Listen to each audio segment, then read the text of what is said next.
Syederalun artis tanah air Raffi Ahmad memastikan bahwa dirinya sama sekali tidak panik dengan kabar yang beredar bahwa namanya dikaitkan dengan Rafael Alun. Raffi Ahmad hanya mencoba untuk menelaah mengapa orang-orang langsung menyebut nama dirinya begitu muncul soal artis inisial R.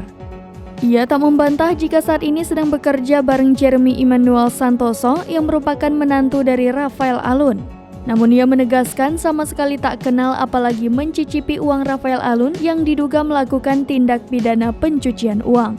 Karena kabar tersebut, Raffi mengakui seluruh investornya bertanya dan memastikan dirinya tidak terlibat. Raffi Ahmad pun mengaku siap apabila pihak berwajib memutuskan untuk memeriksanya karena namanya kerap dikaitkan dengan kasus tersebut.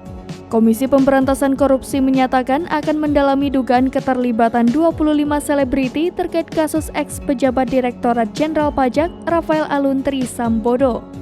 Kepala Bagian Pemberitaan KPK Ali Fikri menyebut saat ini penyidikan kasus dugaan penerimaan gratifikasi Rafael terus bergulir.